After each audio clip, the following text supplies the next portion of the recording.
ನಿಮ್ಮ ಆತ್ಮಗಳನ್ನು ದೇವರ ಮಕ್ಕಳಾಗುವಂತೆ ವಾಕ್ಯದಲ್ಲಿ ಬಲಪಡಿಸುವ ಅನುದಿನದ ಧ್ಯಾನ ಮೇ 9. ಎಲೆನ್ ಜಿ ವೈಟ್ ರವರ sons and daughters of god ಎಂಬ ಪುಸ್ತಕದ 130ನೇ ಪುಟ. ಶೀರ್ಷಿಕೆ ದೇವರೊಂದಿಗಿನ ಬಾಂಧವ್ಯದಲ್ಲಿ. ಈ ದಿನದ ಸತ್ಯವೇದದ ವಾಕ್ಯ: ಆತನು ಜನರ ಗುಂಪುಗಳನ್ನು ಕಳುಹಿಸಿ ಬಿಟ್ಟ ಮೇಲೆ ಪ್ರಾರ್ಥನೆ ಮಾಡುವುದಕ್ಕೆ ಏಕಾಂತವಾಗಿ ಬೆಟ್ಟವನ್ನು ಹತ್ತಿದನು ಮತ್ತು ಹೊತ್ತು ಮುಳುಗಿದ ಮೇಲೆ ಒಬ್ಬನೇ ಅಲ್ಲಿ ಇದ್ದನು. ಮತ್ತಾಯ 14ನೇ ಅಧ್ಯಾಯ 23ನೇ ವಚನ. ಕ್ರಿಸ್ತನ ಬಲವು ಪ್ರಾರ್ಥನೆಯಲ್ಲಿತ್ತು. ಲೋಕದವುಗಳೆಲ್ಲವನ್ನು ದೂರ ಮಾಡಿ ಕ್ರಿಸ್ತನು ತೋಪುಗಳಿಗೆ ಮತ್ತು ಬೆಟ್ಟಗಳಿಗೆ ಹೋಗುತ್ತಿದ್ದನು. ಅಲ್ಲಿ ಅವನು ತಂದೆಯ ಜೊತೆ ಒಬ್ಬನೇ ಇರುತ್ತಿದ್ದನು. ಅತೀವ ಶ್ರದ್ಧೆಯಿಂದ ಆತನು ತನ್ನ ಪ್ರಾರ್ಥನೆ ಬಿನ್ನಹಗಳನ್ನು ದೇವರ ಮುಂದೆ ಇಡುತ್ತಿದ್ದನು.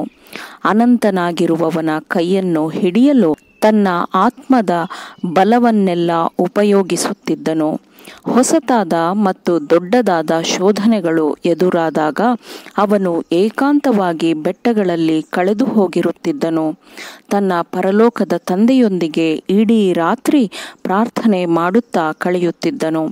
ಎಲ್ಲ ವಿಷಯಗಳಲ್ಲಿ ಕ್ರಿಸ್ತನು ನಮಗೆ ಮಾದರಿಯಾಗಿರುವ ಕಾರಣ ನಾವು ಆತನ ಮಾದರಿಯನ್ನು ಶ್ರದ್ಧೆಯಿಂದ ಅನುಸರಿಸಿ ದೇವರಿಗೆ ನಿರಂತರವಾಗಿ ದೃಢವಾಗಿ ಆತನ ಹೆಸರಿನಲ್ಲಿ ನಾವು ಬಲ ಹೊಂದುವಂತೆ ಪ್ರಾರ್ಥಿಸಬೇಕು. ಸೈತಾನನ ಶೋಧನೆಗಳಿಗೆ ಕ್ರಿಸ್ತನು ಎಂದಿಗೂ ಮಣಿಯಲಿಲ್ಲ. ನಾವು ಸೈತಾನನಿಂದ ಸೋತು ಹೋಗದಂತೆ ಶತ್ರುವಿನ ತಂತ್ರಗಳನ್ನು ಎದುರಿಸಲು ಎಡಬಿಡದೆ ಪ್ರಾರ್ಥಿಸಬೇಕು. ಈ ಕೊನೆಯ ಕಾಲದ ಕಷ್ಟ ಸಂಕಟಗಳ ನಡುವೆ ಯುವಕರಿಗಿರುವ ಒಂದೇ ಸುರಕ್ಷತೆ ಎಂದರೆ ಹೆಚ್ಚಾದ ಜಾಗ್ರತೆಯ ಪ್ರಾರ್ಥನೆಯಾಗಿದೆ. ದೇವರ ವಾಕ್ಯದ ಅಧ್ಯಯನದಲ್ಲಿ ಮತ್ತು ಪ್ರಾರ್ಥನಾ ಸಮಯದಲ್ಲಿ ಸಂತೋಷವನ್ನು ಕಂಡುಕೊಳ್ಳುವ ಯುವಕರು ಜೀವದ ಕಾರಂಜಿಯ ಬುಗ್ಗೆಯಿಂದ ನಿರಂತರವಾಗಿ ಚೈತನ್ಯಗೊಳ್ಳುತ್ತಾರೆ.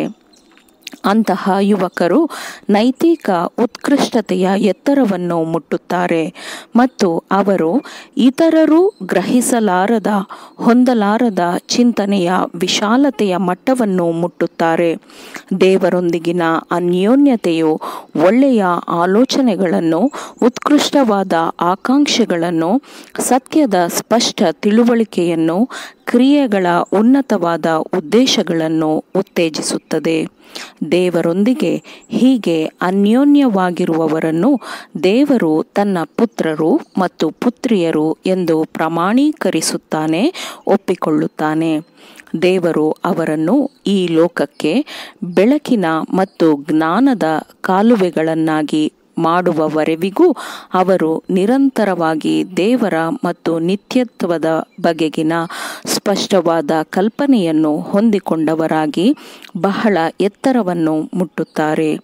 ದೇವರಿಗೆ ಮಾಡುವ ಪ್ರಾರ್ಥನೆಯಲ್ಲಿ ಪಡೆದುಕೊಂಡ ಶಕ್ತಿಯು ನಮ್ಮನ್ನು ನಮ್ಮ ದೈನಂದಿನ ಕರ್ತವ್ಯಗಳಿಗೆ ಸಿದ್ಧಪಡಿಸುತ್ತದೆ. ಪ್ರಾರ್ಥನೆಯಲ್ಲಿ ಅಗಾಧವಾದ ಶಕ್ತಿ ಇದೆ. ತೊಂದರೆಗೀಡಾದ ಆತ್ಮವನ್ನು ದೇವರಿಂದ ದೂರ ಮಾಡಲು ನಮ್ಮ ದೊಡ್ಡ ಎದುರಾಳಿಯು ನಿರಂತರವಾಗಿ ಪ್ರಯತ್ನಿಸುತ್ತಿದ್ದಾನೆ. ಸರ್ಕಾರದ ಆದೇಶಗಳು, ರಾಜನ ಅಪ್ಪಣೆಗಳಿಗಿಂತ ನಮ್ರನಾದ ಭಕ್ತನು ಪರಲೋಕಕ್ಕೆ ಸಲ್ಲಿಸುವ ಪ್ರಾರ್ಥನೆಗಳಿಗೆ ಸೈತಾನನು ದಿಗಿಲುಗೊಳ್ಳುತ್ತಾನೆ. ಆಮೇನ್. ದೇವರ ವಾಕ್ಯಗಳನ್ನು ಶ್ರದ್ಧೆಯಿಂದ ಆಲಿಸುವವರು, ಪಾಲಿಸುವವರು ಆಗಬೇಕೆಂದು ನಿಮ್ಮನ್ನು ಉತ್ತೇಜಿಸುತ್ತೇನೆ. ಪರಿಶುದ್ಧಾತ್ಮನ ಸಹಾಯದಿಂದ ಆಲಿಸಿದ ನಿಮ್ಮೆಲ್ಲರಿಗೂ ಧನ್ಯವಾದಗಳು. ಮತ್ತೆ ದೈನಂದಿನ ಧ್ಯಾನಕ್ಕಾಗಿ ನಾಳೆ ಸಂಧಿಸೋಣ. ಆಮೇನ್.